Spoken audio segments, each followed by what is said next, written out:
İşaretlediğim yere kadar geldim. Son trabzanımı yapıyorum.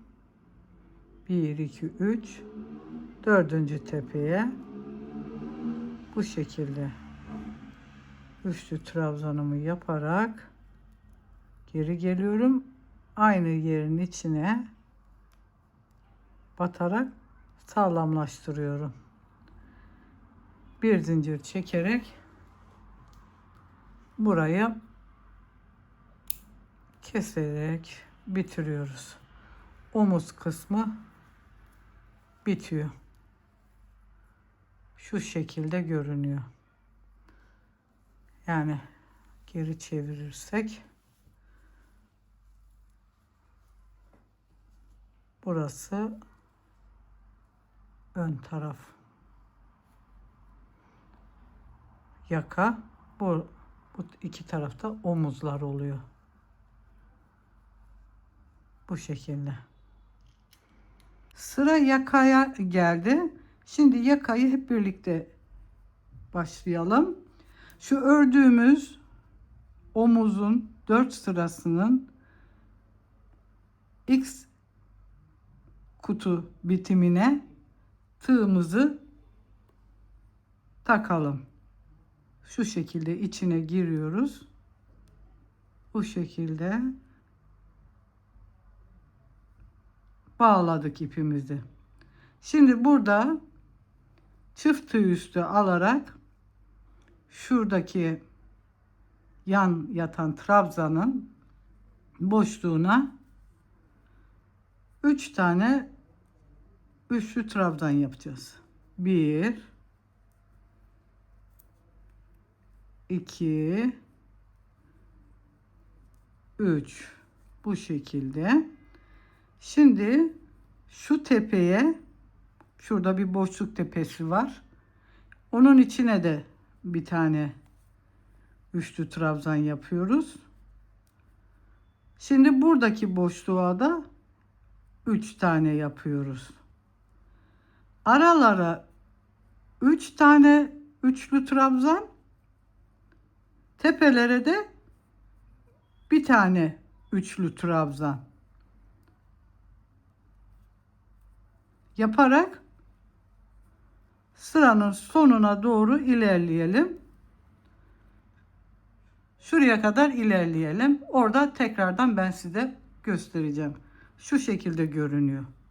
İçlerine 3 tane boşluklara, tepelere bir tane üçlü trabzan. Sıranın sonuna şimdi geldim. Son boşluğa 3 tane üçlü trabzanımı yaptım. Şimdi şu tepeye kaydırma yöntemiyle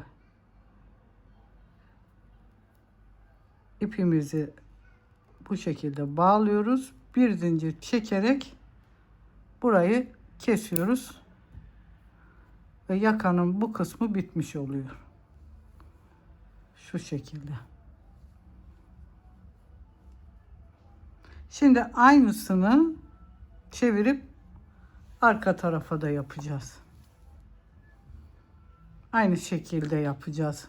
Şurada hemen birinci kutunun bitiminde buraya yine ipimizi takacağız. Aynı sayıda boşluklara 3'er tane trabzan, tepeye birer tane olmak şartıyla şu sıraya kadar tamamlayalım. Ense kısmını da bitirelim. Yakamız bitti. Bu şekilde görülüyor. Şimdi sıra geldi kol kısmımıza. Kolu başlatacağız şimdi.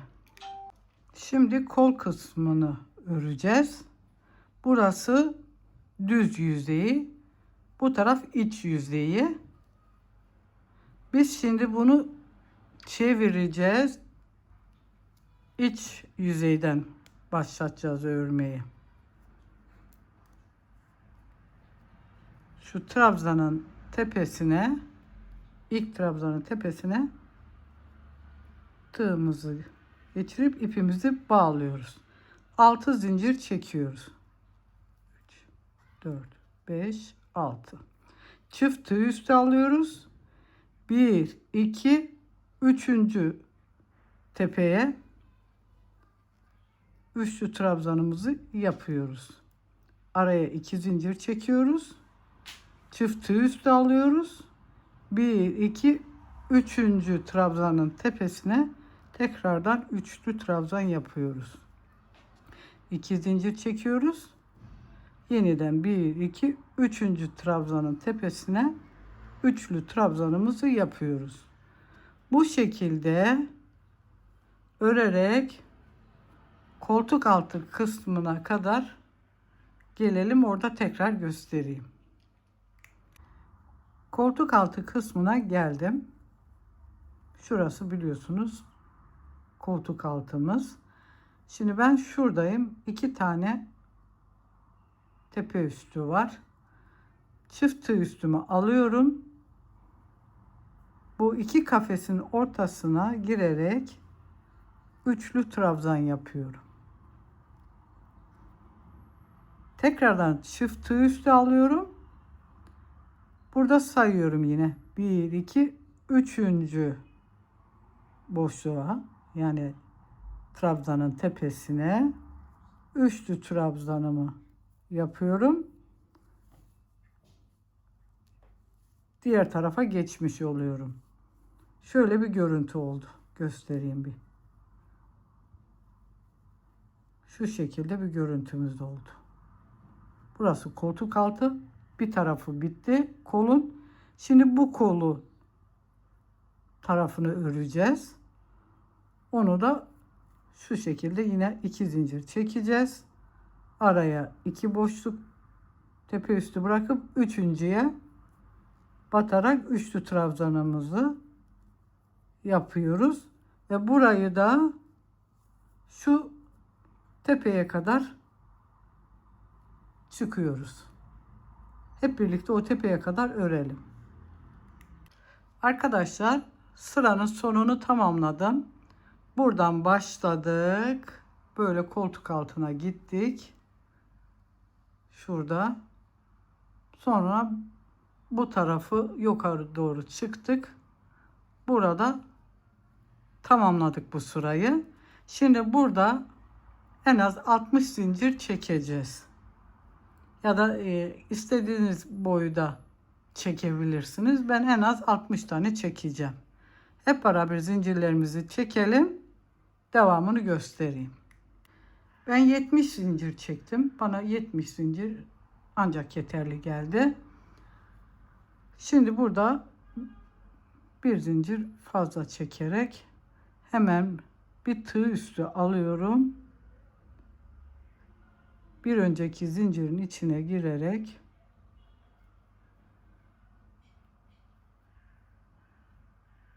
şu şekilde girerek 3 tane ilmeği tığımın üstüne topluyorum. Hepsini birlikte çıkıyorum. Yeniden tığ üstü alıyorum. Zincirin içine batıyorum. 3 tane ilmeği tığıma topluyorum. Üçünü birlikte çıkıyorum. Bu şekilde zincirlerin her birinin içine batarak bu sırayı şu başladığımız uca kadar örelim. Gelelim. Kol ucuna geldim. Burada aynı işlemi devam ettiriyoruz. Tepeye bir tane batarak üç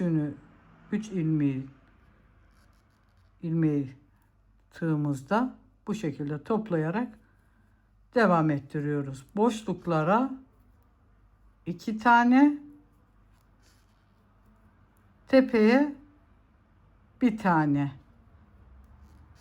yaparak şu ortaya kadar gelelim. Koltuk altına kadar. Koltuk altına geldim. Şöyle görünüyor. Şimdi yine tığ üstümü aldım. Şu ilk boşluğa girdim. Tekli trabzanımı yaptım. Hemen yine tığ üstüme alıyorum. Yanındaki boşluğa giriyorum. Bir tane daha tekli trabzanımı yaptım. Ve şimdi yana dönüyoruz. Koltuk altından kol ucuna kadar aynen işlemi devam ettiriyoruz. Yani burada da hemen içine tığ üstümüzü alıp hemen boşluğa giriyoruz. Tekli trabzanımızı yapıyoruz. 2 tane boşluğa, bir tane tepeye. Bu şekilde kol ucuna kadar devam ettiriyoruz. Kol ucuna yeniden geldim. Burada yeniden 70 zincir çekip üstüne tekli trabzan yaparak geri bu uca kadar gelelim. Kol ucuna geri geldim. Burada hiç zincir çekmeden şuradaki küçük boşluğa giriyoruz. Kaydırma yöntemiyle birleştirip bir zincir çekip kolumuzu tamamlıyoruz. Bitiriyoruz. Kolumuzun bağcık kısmı bitmiş oldu. Burası omuzu. Burası da bağcık kısmı. Bu şekilde. Bir tarafı. Diğer tarafı da aynı şekilde, diğer kolu da aynı şekilde örelim. Kol kısımlarını bitirelim. Kolun bağcıklı bitmiş kısmı bu şekilde görünüyor.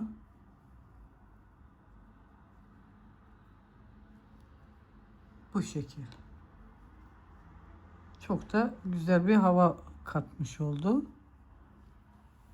Aynısını şimdi bu tarafa da uygulayacağım. Kol kısmını tamamen bitirmiş olacağım. Şimdilik kadraja ancak bu kadarını sığdırabildim. Burada gördüğünüz gibi yaka kısmını ve kollar kısmını bitirdik. Üst kısım bitti. Şimdi sıra alt kısma geldi. Lastik yerine. Şimdi hep birlikte bu alt kısmı öreceğiz. Şimdi gördüğünüz gibi bluzun alt kısmını çevirdim, önüme aldım. Şimdi hep birlikte lastik yerine öreceğiz. Nereden başlayacağız? Koltuk altına şu 2 tane kafes verdiğimiz yer var. Hatta bakın birleştirdiğim yer buradan da belli oluyor. Şimdi şu birleştirdiğimiz yerin dibine gösteriyorum. Bak şuraya ipimizi bağlayacağız.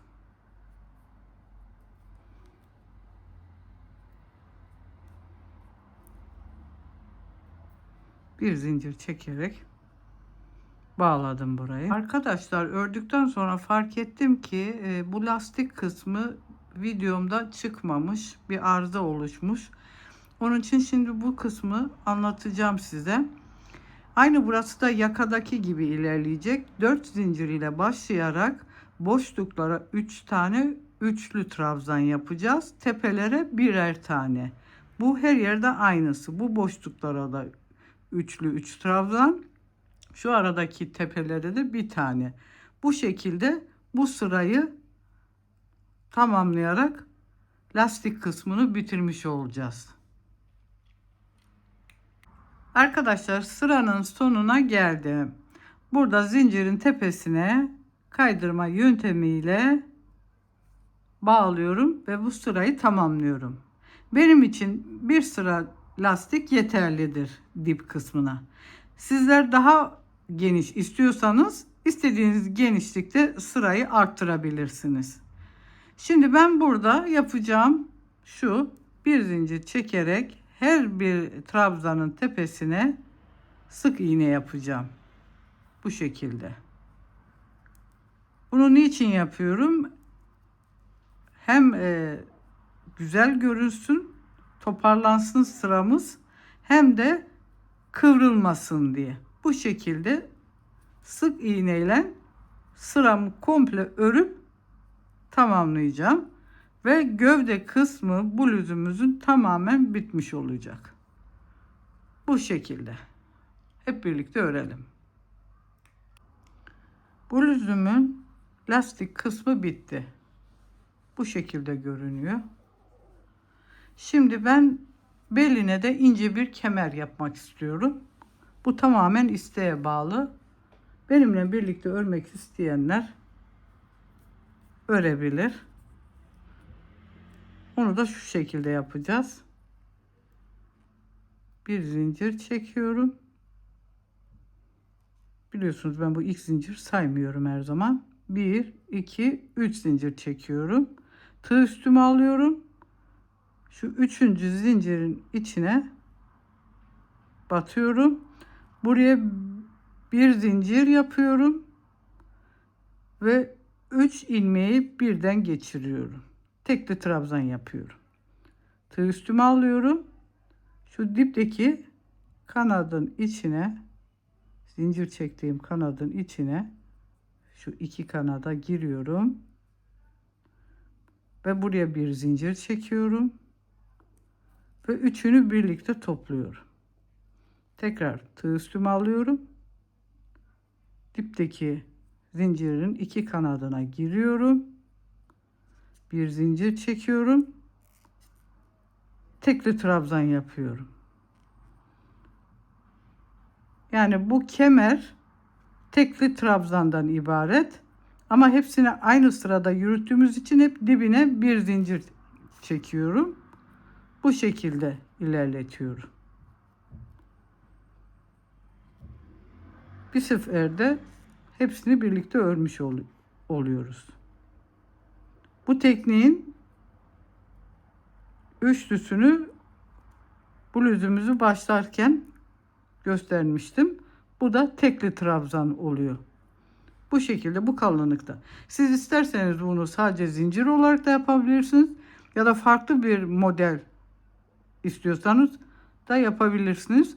Ben kolay olsun, daha pratik ve ince olsun diye bunu seçtim. Hep birlikte örelim şimdi. Örüp tamamlayalım bluzumuzu.